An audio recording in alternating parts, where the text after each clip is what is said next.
Boa noite, a graça e a paz de Jesus. Estamos aqui para mais uma live com o tema de casais, uma palestra para casais, a nossa quarta palestra. Lembrando que nós já falamos sobre os sintomas de uma família em crise, já falamos também sobre o primeiro antídoto para prevenir ou nos curar de uma possível crise, que é considerar o casamento à luz da aliança que nós temos não só com o nosso cônjuge, mas também com Deus. Aliás, ele é o elemento central nessa aliança. Amém? Eu quero dar as boas-vindas a você que está acompanhando aí pelo Facebook e a você que também está no YouTube, que você possa aí inscrever-se no meu canal Vida do Pastor, que você possa também ativar o sininho das notificações, pode deixar também o seu comentário e se puder, dá um joinha aí para nós, né? Dá um joinha aí, para que o algoritmo do YouTube possa entender que esse vídeo é importante e para que mais pessoas tenham acesso a essa informação, a essa meditação, sobretudo da Palavra de Deus. Eu quero começar lendo um texto e após nós vamos orar. Hoje nós vamos falar sobre um segundo antídoto para que nós possamos prevenir ou mesmo curar as crises no nosso casamento. O primeiro foi a aliança, não é? Considerar a aliança como Senhor e entre nós cônjuges. E o segundo é considerar quais são os nossos papéis como cônjuge, como marido, como esposa, aquilo que a Bíblia nos ensina, sobretudo no livro de Provérbios. Lembrando que o livro de Provérbios é um livro do Antigo Testamento, escrito pelo sábio rei Salomão e que trata de aspectos práticos para a nossa fé.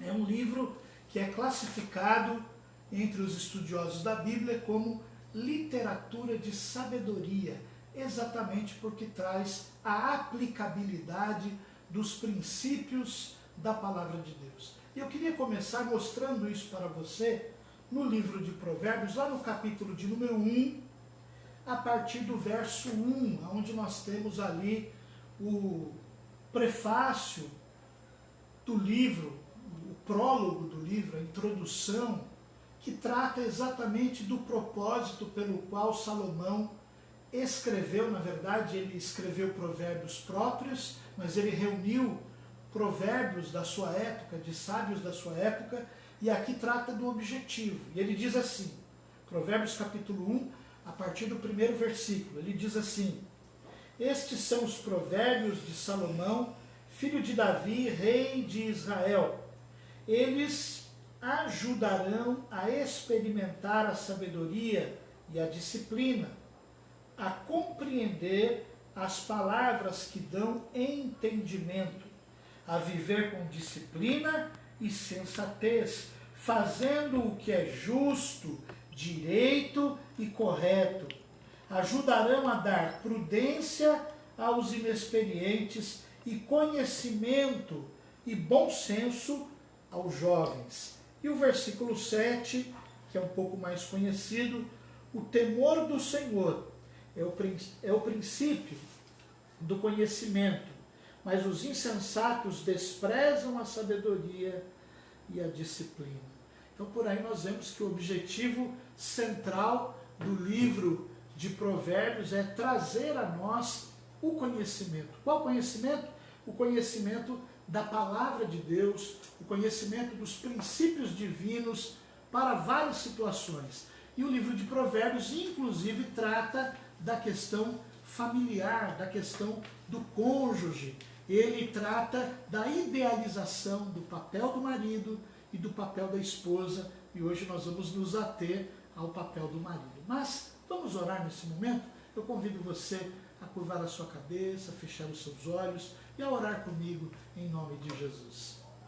Senhor nosso Deus, nosso Pai, nós queremos te agradecer pelo seu amor, pela sua graça, Deus, queremos louvar o Teu nome, porque estamos aqui, ó Pai amado, com o objetivo de estar falando da Tua Palavra, proclamando a Tua Palavra, compartilhando, ó Deus, princípios que serão, ó Pai, de muita utilidade na nossa vida diária, ó Deus, pois nós cremos, ó Pai amado, que ao praticarmos a Tua Palavra, nós somos abençoados, Senhor. Muito obrigado pela vida da minha esposa, pela vida da minha filha, obrigado, ó Deus amado, pela vida daqueles que estão me ouvindo nesse momento, e daqueles, ó Deus, que depois, ó Deus, que essa mensagem ficar gravada nas redes sociais, também a acessarão, ó Pai amado. Que esta palavra possa trazer conhecimento, que ela possa trazer, ó Pai amado, algo de bom para os relacionamentos, ó Pai. É o que eu oro e agradeço ao Senhor desde já, em nome de Jesus. Amém. Glória a Deus. Vamos lá então, tomar uma aguinha aqui. Nesse pequeno copinho do Rei do Mate, né? Rei do Mate não pediu para fazer comercial, mas se você quiser, você que é pastor, conselheiro, se você quiser aconselhar alguém, convida para ir no Rei do Mate depois, né, dessa pandemia aí do coronavírus, obviamente, né? E vai lá tomar um chazinho, comer um pãozinho de queijo, é muito bom, vou tomar até mais um pouquinho, mas não é chá que tem aqui não, é água, tá? Como eu sempre digo, beba água, vamos molhar as palavras, amém?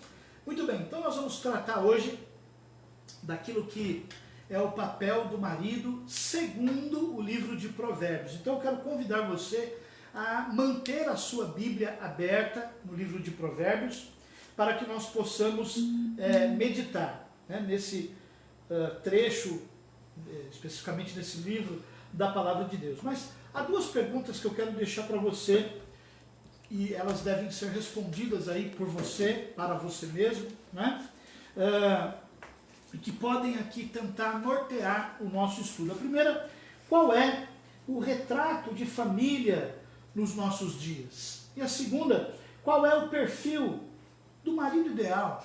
Qual é o perfil da esposa ideal? Por que é importante a gente ter um perfil ideal para essa situação, né? Porque na realidade nós temos hoje uma distorção muito grande do papel da esposa e do papel do marido na nossa sociedade, né? Em relação ao papel do marido, às vezes nós temos uma distorção muito grande pelo fato de os valores dos nossos dias não serem os valores que a Palavra de Deus nos orienta a ter. Hoje nós temos uma deturpação nos valores familiares. E eu não estou aqui defendendo o machismo, o feminismo, nada disso. Eu estou defendendo aquilo que a Palavra de Deus nos ensina, o que deve ser o papel de ambos os cônjuges. Sobretudo hoje vamos falar do papel do marido. A mulher às vezes tem aquela fantasia, né, de querer aquele marido das novelas, né, ou dos filmes românticos. É claro que o romance, a amabilidade tem o seu lugar e é muito importante, nós vamos ver isso, mas existem aí algumas distorções. Mas hoje nós vamos perceber que a Palavra de Deus ela tem uma orientação para nós maridos e para as esposas, para que nós possamos proceder e, sobretudo, ter saúde nos nossos relacionamentos, tá bom? Então eu quero começar aqui, são 4 elementos que nós vamos ver rapidamente. A primeira coisa que a Palavra de Deus ensina aos homens, está lá em Provérbios, no capítulo 14, versículos 26 e 27, Provérbios 14, 26 e 27, e a primeira coisa que nós queremos salientar com esse texto, né, começando por esse texto, é que o marido que a Bíblia orienta a nós homens sermos, é o marido que é, em primeiro lugar, temente a Deus. Infelizmente essa hoje não é uma característica muito buscada. As pessoas não têm muito essa dimensão e às vezes, infelizmente, até mesmo dentro dos arraiais cristãos, busca-se tantas outras coisas antes dessa que seria talvez a mais importante, de que o marido, né, aquela moça que está aí buscando alguém para casar, de que ele seja realmente seu noivo, seu futuro marido, temente ao Senhor. E mesmo para as mulheres casadas, Às vezes elas valorizam tantas outras coisas no homem e esquecem de prestar atenção nessa, que talvez seja a definidora de todas as outras. Então, o texto diz assim: aquele que teme o Senhor possui uma fortaleza segura, refúgio para os seus filhos. O temor do Senhor é fonte de vida, o afasta das armadilhas da morte. Olha só o que a Bíblia está dizendo, né? Que é fonte de vida, é refúgio seguro para os seus filhos, é fortaleza, nos livra da morte, da armadilha da morte. Então, o homem que teme ao Senhor, ele é um homem que representa esse refúgio para a sua família, não só para os filhos, consequente também para o seu cônjuge. O versículo 11 do mesmo capítulo de Provérbios diz assim, capítulo 14, versículo 11, diz assim: a casa dos ímpios será destruída, mas a tenda dos justos florescerá. Entendendo justo aqui como aquele que é temente ao Senhor, porque nós não somos justos em nós mesmos, nós somos justificados por aquele que é o nosso Deus, aquele que morreu na cruz do Calvário para nos justificar.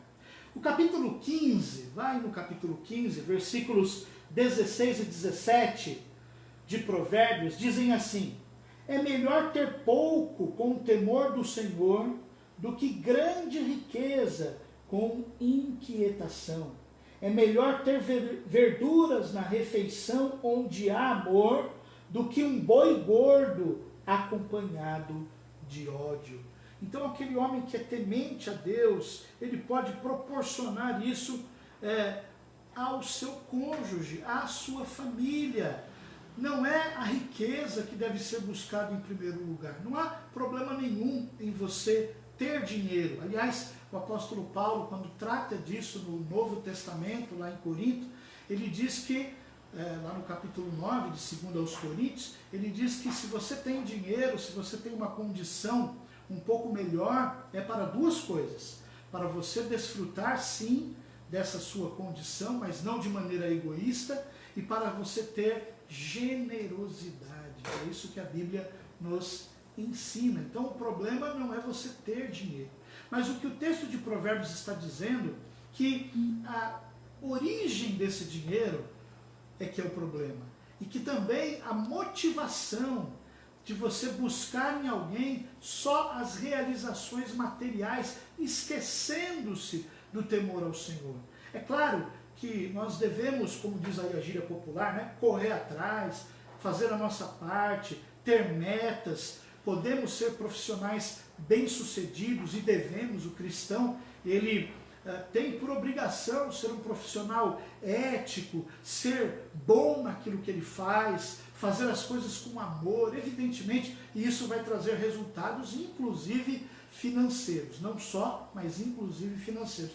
Porém, o que o texto está dizendo é que nós precisamos valorizar em primeiro lugar o temor ao Senhor.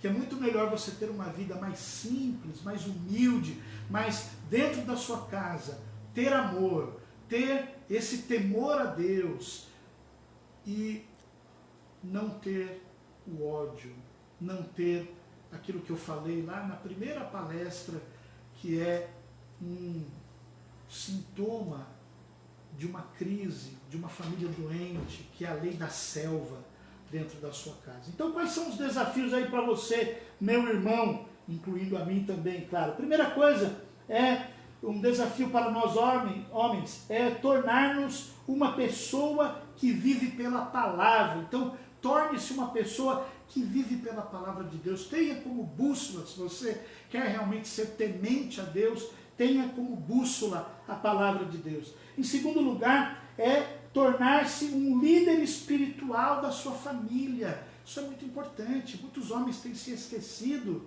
de que Deus nos deu esta responsabilidade. Em terceiro lugar, tornar-se também um padrão de conduta moral para o seu cônjuge e para os seus filhos. É isso aí. Não é só faça o que eu falo, mas não faça o que eu faço. Não.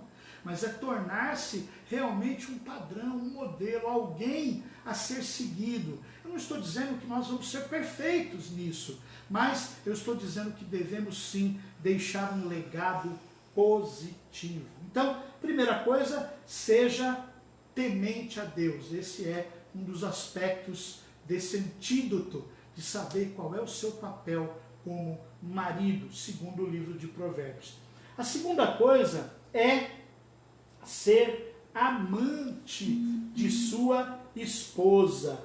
Vai lá no livro de Provérbios agora, capítulo 27, versículo de número 8, enquanto eu tomo aqui no meu copinho do rei do mate mais um golinho d'água.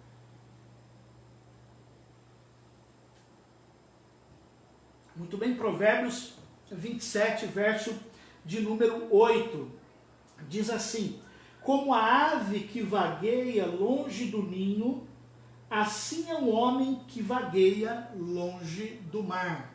Aliás, longe do lar, perdão, longe do lar.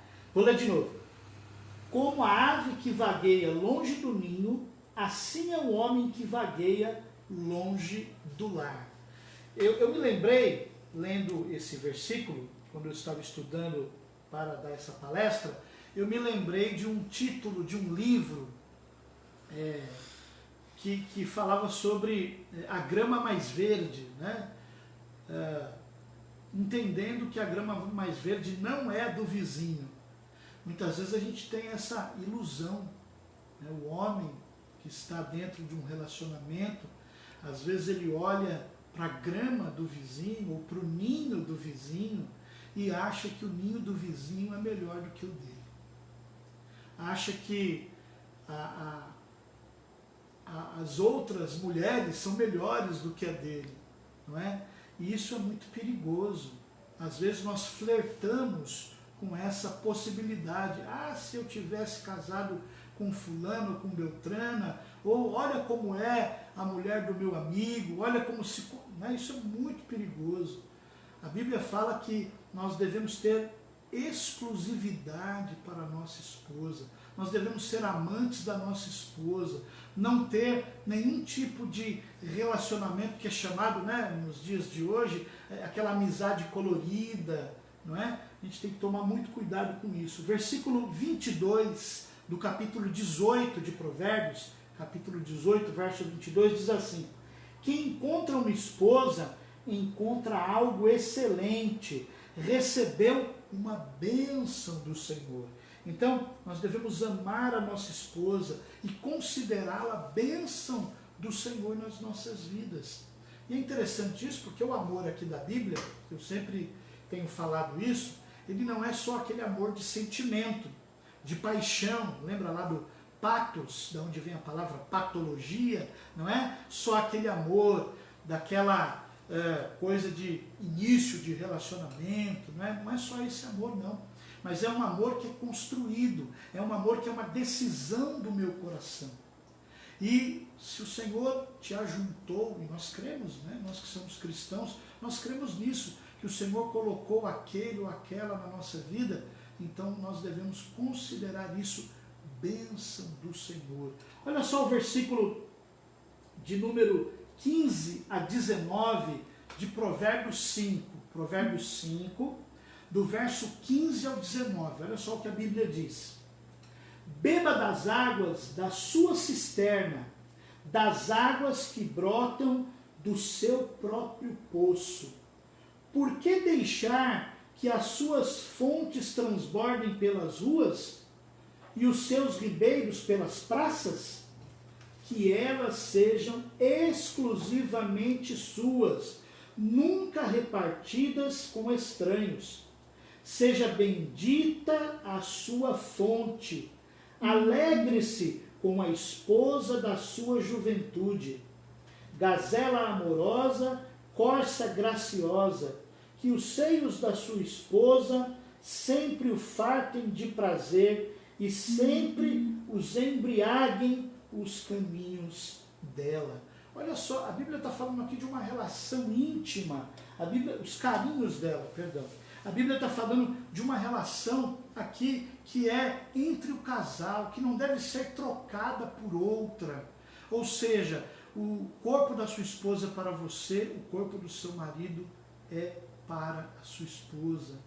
Isso a Bíblia diz lá no Novo Testamento também, não é? Nós temos que ter essa cumplicidade, essa consciência que nessa relação, quando ele fala aqui que a fonte não deve, né, transbordar, terceiros ou estranhos não podem desfrutar dela, ele está falando obviamente do relacionamento conjugal. Não deve haver a presença de terceiros, esse negócio, não é de ter aí um relacionamento aberto, como dizem os defensores dessa prática. Isso não é bíblico, isso não está na palavra de Deus. Lembremos-nos que o desejo de Deus, desde o início, era a monogamia. Ambos serão, homem e mulher, uma só carne, né? Então, que nós possamos nos fartar nos carinhos da nossa esposa, nós homens, buscarmos ser amantes das nossas esposas e desfrutarmos do carinho que ela nos proporciona. Capítulo 6, versículo 32, diz assim: mas o homem que sério não tem juízo. Todo aquele que assim procede, a si mesmo se destrói. Olha o que a Bíblia está falando. Eu tenho plena certeza que ninguém em sã consciência, nenhum homem em sã consciência quer se autodestruir. E a Bíblia está dizendo que o homem que adultera, ele auto se destrói. Aí você pode pensar, ah pastor, mas eu nunca fiz isso. Eu nunca saí com ninguém, eu nunca tive nenhuma conversa diferente com ninguém. Mas aí eu quero ampliar um pouquinho, segundo a visão de Jesus, o que é adultério. Jesus diz que o adultério ele não é apenas identificado pelo ato em si, mas Jesus nos alerta que o adultério nasce aqui, ó, no nosso coração. Não propriamente aqui, né? Mas na nossa mente. Coração na Bíblia, centro da vontade humana, razão e emoção. Ele nasce dentro de nós, no nosso ser, no nosso âmago. Então você não precisa, segundo a palavra de Jesus, consumar o ato. Jesus diz que basta você cobiçar uma mulher, você está adulterando com ela. Então se você está nutrindo comportamentos como assistir vídeos, ter conversas virtuais pela internet e outras coisas, não é? Na época que eu era mais jovem, usar revistas pornográficas, né? Hoje, não sei se existe essa prática, mas temos aí na internet vídeos, temos sites, segundo as estatísticas, é uma porcentagem muito alta que nós temos na internet. Se você costuma fazer isso também, você também se enquadra nessa palavra, que o homem que comete adultério, ele não tem juízo, ele auto se destrói. Então, que você possa mudar esse comportamento, se por um acaso ele existe aí na sua vida. E quais são os desafios nesse sentido de sermos amantes, né? Primeiro, tementes a Deus. Segundo, amantes das nossas esposas. O primeiro desafio é valorizar a sua esposa como pessoa integral. Isso é muito importante. Eu tenho muita preocupação com isso, embora eu saiba que eu não sou o marido perfeito, que há muitas coisas que eu preciso melhorar e que eu preciso mudar para que a minha esposa seja mais abençoada por mim, mas eu preciso entendê-la como uma pessoa que tem, não só, né, muitos homens dizem assim, eu já ponho o alimento dentro de casa, já tem aqui internet, né, já propicio plano de saúde, já está bom. Não está bom. A mulher tem muitas outras necessidades que não são só estas ligadas àquilo que você pode prover, embora isso também seja uma responsabilidade nossa. Daqui a pouco nós vamos ver um pouquinho disso. Mas existem muitas outras coisas. Então, nós precisamos enxergar a mulher integralmente. Em segundo lugar, além de valorizá-la integralmente, nós precisamos comunicar a ela o nosso apreço regularmente, a curto prazo. Eu costumo dizer várias vezes para minha esposa que eu a amo. Até quando eu faço um negocinho que, sabe, né, quando você dá aquela pisada na bola, e não é só para pedir perdão, não, mas é porque eu quero reafirmar, embora eu tenha falhado, mas eu te amo.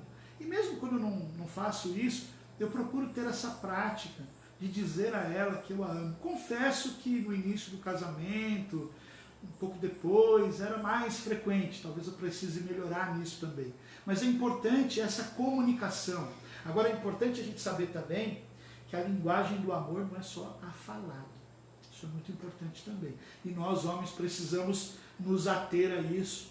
Existe um livro, As 5 Linguagens do Amor, que é muito interessante para nós percebermos que existem outros meios de você comunicar esse amor para a sua esposa. Em terceiro lugar, nós devemos também ter o desafio de nos livrar de práticas que comprometam nossa exclusividade ao nosso cônjuge, que comprometam a nossa lealdade à nossa esposa. Como eu falei, né? Vídeos, TV, leituras, piadas, flertes, conversinhas com as colegas de trabalho, conversinhas que não são apropriadas para um homem casado, não é? Para uma esposa casada também, no caso das mulheres, mas hoje a gente está falando... Esposa casada foi bom, né?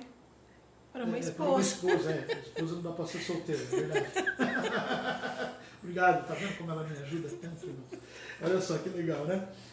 Então veja, a gente tem que tomar muito cuidado com isso. Né? Temos que tomar muito cuidado porque, como eu disse lá na palestra sobre a aliança, uma das características da aliança é a exclusividade. Esse relacionamento conjugal não admite terceiros. Tá bom? Então, primeira coisa aí, na nossa palestra de hoje, do homem ideal, do marido, melhor dizendo, marido ideal, à luz do livro de Provérbios, né? Conhecemos nossos papéis como marido e esposa. Primeira coisa, o homem deve ser temente a Deus, o marido deve ser temente a Deus. Segunda coisa, o esposo deve ser amante da sua esposa. E agora, em terceiro lugar, ele tem que ser também um treinador sábio. É isso mesmo. Treinador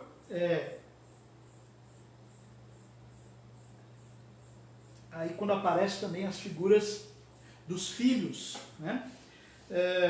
Treinador aqui tem a ideia daquele que disciplina, e lembrando que disciplina não é só você dar um castigo, não, mas disciplina é ensinar, é você discipular.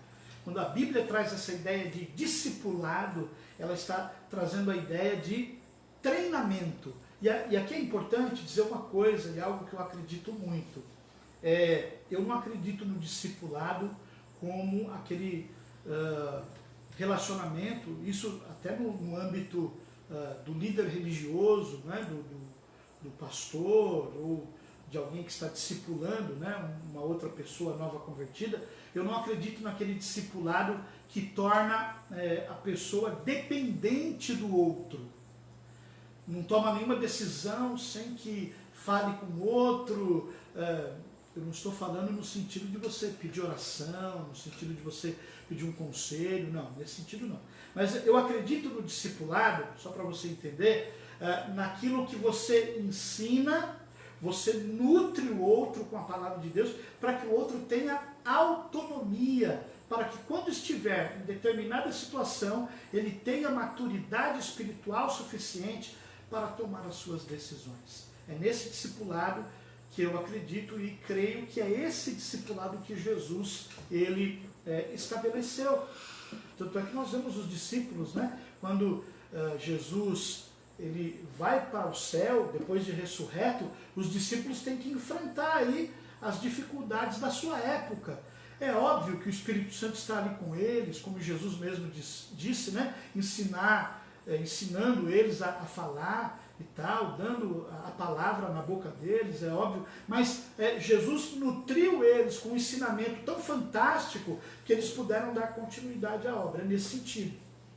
É claro que eu não estou aqui, como eu já disse, excluindo o fato de você pedir oração, de você pedir um conselho. Aliás, a Bíblia diz no mesmo livro de Provérbios que nós estamos estudando, que na multidão dos conselhos ou dos conselheiros há sabedoria, claro, de conselheiros que realmente tenham uma palavra sábia, uma palavra ética, que conheçam a Deus dentro desse contexto aqui que nós estamos estudando. Tá bom? Então é nesse sentido. Então, treinador é aquele que vai discipular. No caso do pai, do homem, do esposo, é aquele que vai treinar o seu filho para que quando o seu filho não estiver na presença do pai, ou quando o pai não estiver mais aqui, ele saberá como agir. E aí, olha o que a Bíblia diz, que interessante, capítulo 1, versículo 10 de Provérbios. Meu filho, se os maus tentarem seduzi-lo, não ceda. Interessante que Salomão está tratando aqui também os jovens, né, daquela época como seus filhos, né? Está fazendo a comparação de um pai que escreve esse livro, como eu já falei lá no começo, com o objetivo de trazer conhecimento, entendimento, compartilhar essa aplicabilidade dos princípios de Deus, e ele trata os seus leitores como filhos. Por quê? Porque essa tem que ser a relação pai e filho. O pai é o treinador, o pai é aquele que vai nutrir, como eu disse, o filho de conhecimento para que ele não ceda às pressões mundanas ou às pressões do mal, dos maus conselhos. E isso é muito importante. Capítulo 4, versículos 3 e 4 de Provérbios, dizem assim: quando eu era menino, ainda pequeno, em companhia de meu pai, um filho muito especial para minha mãe, ele me ensinava e me dizia: apegue-se às minhas palavras de todo o coração, obedeça aos meus mandamentos e você terá vida. Por isso que a gente tem que se preocupar em buscar a Deus e ser temente a Deus. Por quê? Porque nós temos que transmitir também isso aos nossos filhos. Você só vai transmitir isso ao seu filho se você tiver Deus como centro da sua vida. E é interessante que isso não está só ligada, essa questão não está só ligada à questão espiritual, mas a todas as outras coisas. Hoje parece que se perdeu um pouco isso, né?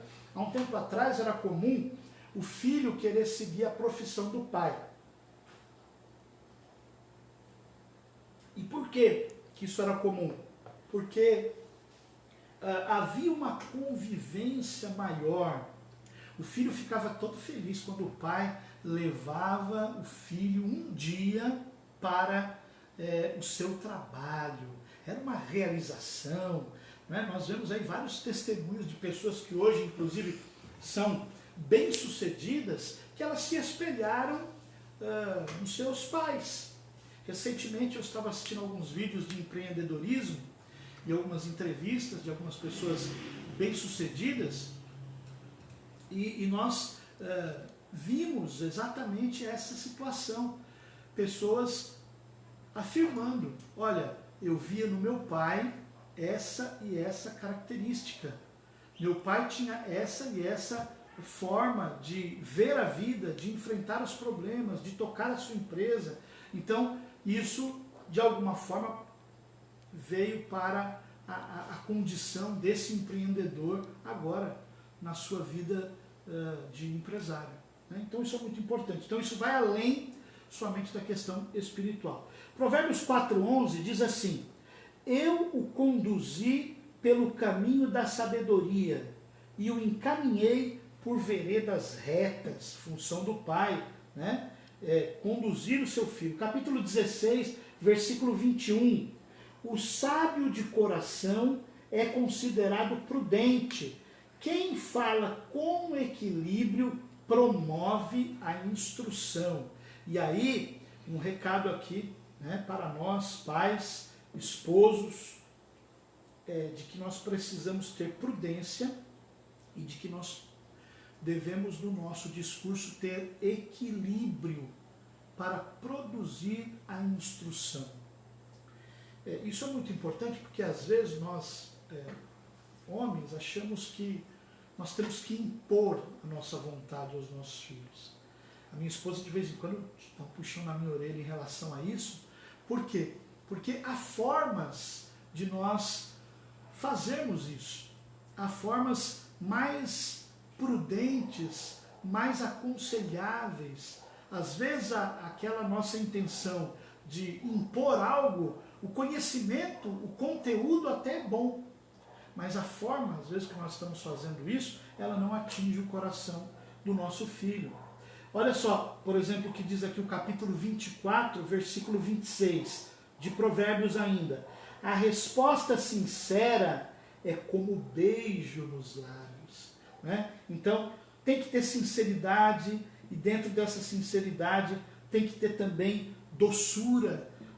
O capítulo 29, versículo 17, diz assim: discipline seu filho, e este lhe dará paz, trará grande prazer à sua alma. Lembrando que disciplinar aqui não é necessariamente o uso da força ou o uso do castigo, não. Disciplinar é esse treinamento que envolve sabedoria, envolve o equilíbrio, envolve doçura, envolve a resposta sincera, como nós estamos aqui dizendo. Capítulo 22, versículo 6, a minha tradução é um pouquinho diferente, mas é um verso conhecido.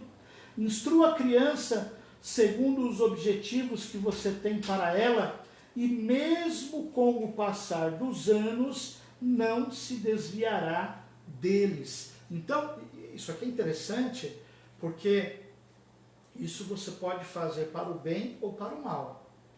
Se os objetivos que você tem para o seu filho, eles são objetivos de bênção, são objetivos positivos, claros, então a sua forma de instruir, a sua motivação e como você vai instruir deve levar você a compartilhar esses objetivos bons e positivos com os seus filhos.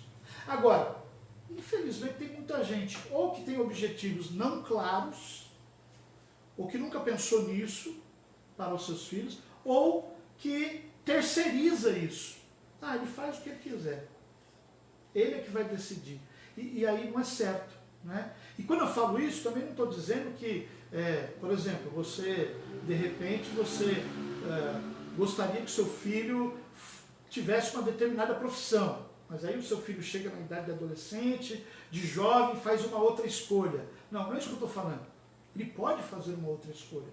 Agora, qual é o objetivo que você deve ter, pelo menos nesse aspecto, que o seu filho escolha uma profissão que ele se identifique, que ele possa ser ético naquilo que ele vai fazer, que seja algo que contribua, não só para ele ser bem sucedido financeiramente, mas para que ele contribua com a sociedade, para que inclusive essa profissão esteja dentro dos propósitos que Deus tem para a vida dele. Então veja, o que eu estou dizendo para você é que essa disciplina, ela envolve também você, a gente vai ver isso depois, mas você também ouvir, ter essa sensibilidade nesse relacionamento, não é? Instrua a criança segundo os objetivos que você tem para ela, né? Para que ela não se desvie desses objetivos de vida que são ser uma pessoa de bem, uma pessoa temente a Deus, uma pessoa que faça escolhas que possam ser boas para si, mas também para aqueles que estão ao seu redor. Tá bom? Quais são os desafios, então, para nós, esposos, como treinadores? Primeira coisa, isso é muito importante, né? Nós devemos nos tornar amigos dos nossos filhos, mas isso não pode, de maneira alguma, excluir a nossa autoridade. E autoridade não é autoritarismo, não é aquilo que a gente ganha no grito, mas é aquilo que a gente ganha, sobretudo, com o nosso exemplo. Então a primeira coisa é tê-los sim como amigos, sem que isso possa excluir a nossa autoridade. Segundo lugar, descobrir quem eles são, quem ele ou ela é, que gostos ele tem, que aptidões o seu filho, a sua filha possui, porque tem pais que nem conhecem os filhos. Eu tenho um grande desafio, eu tenho uma filha adolescente, eu sei que, como eu já disse, assim como eu não sou um marido perfeito, eu busco isso diante de Deus, eu também não sou o pai perfeito, mas eu tenho orado a Deus e tenho tentado ouvir a minha esposa naquilo também que ela me aconselha e ouvir aquilo que a palavra de Deus me ensina para tentar ser um pai melhor para a minha filha. Em terceiro lugar, determine áreas de necessidade em sua vida. É isso exatamente que eu estou falando, não é? Quais áreas são mais necessárias que nós, como esposos e pais, nos aprimoremos e que os nossos filhos devem também ser aprimorados. E você ajude nisso, propicie isso. Agora há pouco mesmo minha filha estava dizendo que ela quer, o ano que vem, que eu possa ajudá-la pagando um aplicativo que orienta alunos para o Enem.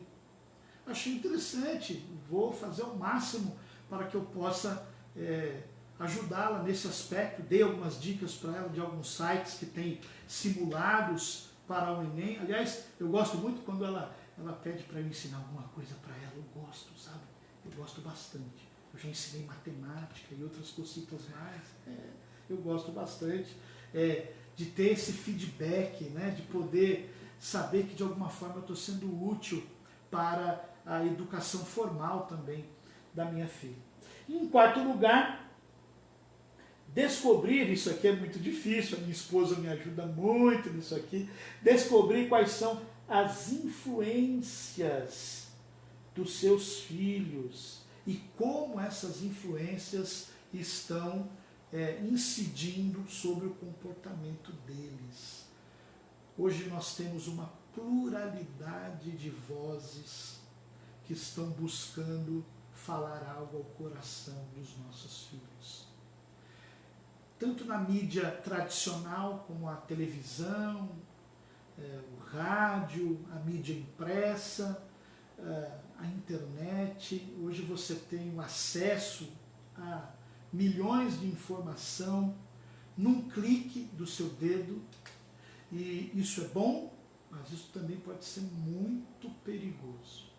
Então nós precisamos entender quais são as influências, temos que ser pessoas antenadas. Eu não gosto muito de série, só para dar um exemplo aí para vocês. Eu não sou muito chegado em série, eu acho a série um negócio muito longo, é uma outra que eu gosto de assistir. Tem gente que tem aquela paciência, como dizem aí o pessoal, né, de maratonar, pegar uma série, assistir uma temporada de uma vez. Eu não tenho essa paciência, confesso. Mas, às vezes, eu preciso entender o que essas séries estão falando. Por quê? Porque a minha filha consome, o filho de vocês consome.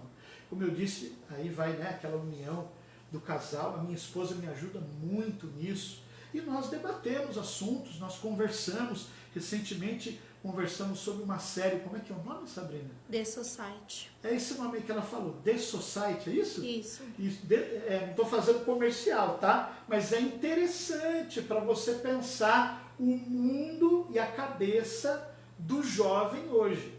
Mais um pouquinho de água aqui no copo do rei, dá para ver? Rei do Mate, o melhor lugar, depois da sua casa, claro, para você tomar um chamate, comer um pão de queijo. Não é publi. Ter aquela conversa, talvez de aconselhamento, levar a sua esposa, seu filho, sua filha, né? Não é o que, amor? Não é publi. O que é isso? É publicidade. Não é publicidade não, tá? É porque o copo, eu gosto desse copo. Eu comi pão de queijo, cheio de pão de queijo, e agora eu estou usando para beber água, tá bom?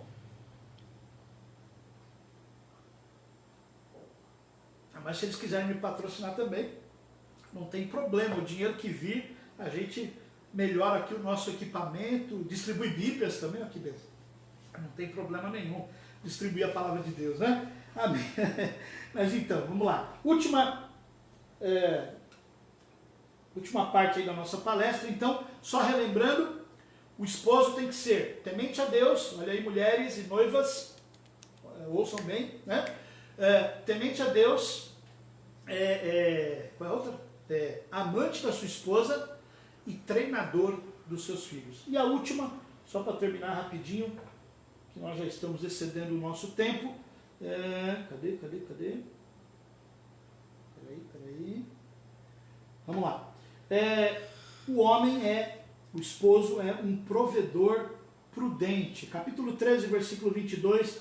O homem bom deixa herança para os filhos de seus filhos, mas a riqueza do pecador é armazenada para os justos. Olha que interessante, né? O homem bom, ele deixa herança, ou seja, ele tem estabilidade, ele tem uma forma de passar ao seu filho um bem. E aqui eu não estou falando só de bem material, né?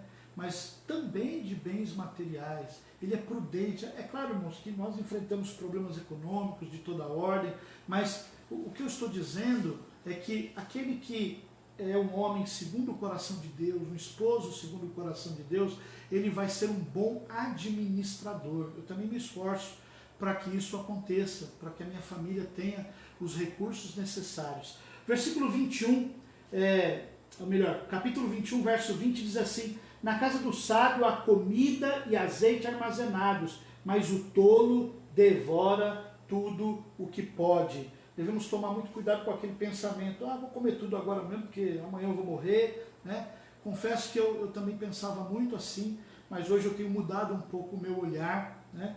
Para que nós possamos ter prudência, aquilo que se chama de mordomia cristã, na administração daquilo que Deus nos traz à nossa mão. Capítulo 28, verso 20, o fiel será ricamente abençoado, mas quem tenta enriquecer-se depressa não ficará sem castigo. Entendendo aqui que esse enriquecer-se depressa, né, tá falando daquela pessoa que a qualquer custo, de qualquer forma, né, usando qualquer meio. Não, nós que somos cristãos temos que fazer as coisas da maneira correta, da forma certa, temos que ter os valores do reino de Deus naquilo que nós fazemos, no nosso trabalho, nos nossos negócios também, tá bom? Quais são então os desafios aí do homem como provedor prudente? Primeiro lugar, estabelecer isso é importante. Segundo lugar, praticar uma palavra nova aí no nosso vocabulário, a frugalidade. Frugalidade, ela tem dois significados. O primeiro é comer moderadamente, ou uma alimentação moderada. Serve também para nós. Segunda coisa, que é o seu significado, é ter uma vida simples.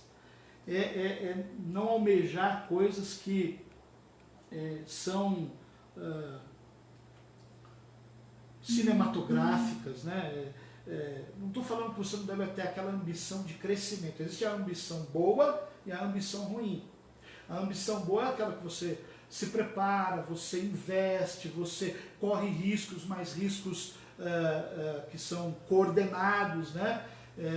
Para que você cresça profissionalmente, pessoalmente, isso é muito bom. Mas aquela ambição ruim, o seu vizinho comprou um carro melhor que o seu. Não, eu não posso deixar com que o meu vizinho tenha um carro melhor que o meu. Eu preciso ter aquilo que ele tem. Então, nesse sentido, viver uma vida simples, ou seja, uma vida de acordo com aquilo que você pode ter, tá bom?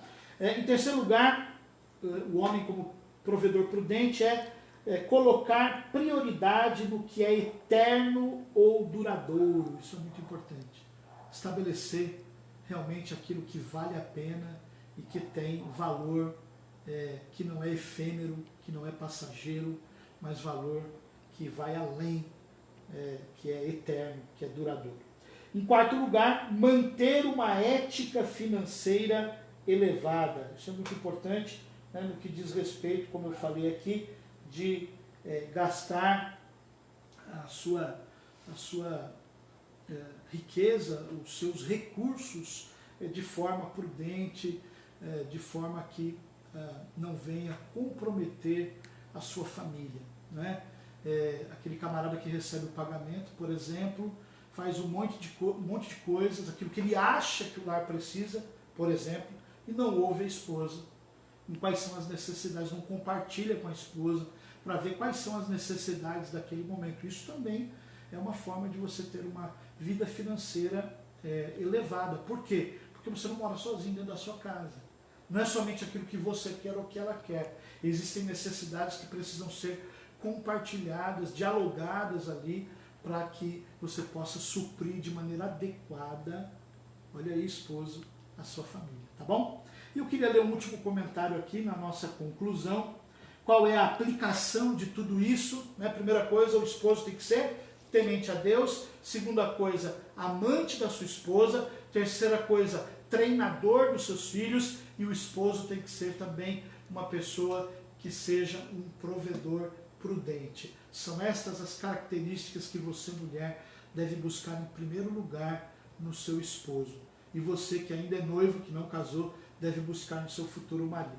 Agora aqui é interessante ressaltar o seguinte, preste bem atenção, o livro de Provérbios pinta um retrato digno de ser imitado para nós, maridos, mas muito mais além daquilo que nossa natureza humana é capaz. Apresenta um ideal que nenhum de nós maridos conseguirá reproduzir fielmente, ou seja, ipsis literis. Nosso esforço, todavia, não deve ser menor por isso, pois quem nos ajuda é Cristo, que nos deu o seu Espírito para nos capacitar a gradativamente incorporarmos em nossa vida os princípios da sua palavra. Em outras palavras, não é porque tudo isso está alto demais que nós vamos deixar de buscar. O nosso trabalho, meu e o seu, como marido, como cristão, como homem de Deus, é estar a caminho dessa idealização que a palavra de Deus nos ensina sobre aquilo que devemos ser. Nós não estamos ainda prontos. O apóstolo Paulo, e assim eu quero terminar a live de hoje, diz que nós estamos em aperfeiçoamento, até que todos cheguemos à unidade da fé, ou seja, a perfeita varonilidade, ou seja, a estatura completa de Cristo. Quer dizer, nós estamos nesse caminho, nessa construção. Como dizem alguns, nós estamos na caminhada. E a nossa jornada, ela não pode ser nivelada por baixo, ela tem que ser nivelada pelos padrões da palavra de Deus. Que Deus te abençoe e que Deus nos ajude como homens a sermos os esposos que Deus deseja que nós sejamos. Em nome de Jesus. Fica com Deus, um abraço, um beijo no seu coração e daqui a pouquinho nós vamos ter aí uma live com o professor, personal trainer, Eduardo Machado, lá no Instagram, pelo Instagram dele. Nos acompanhe lá, eu creio que você será muito abençoado também, tá bom? Fica com Deus, em nome de Jesus.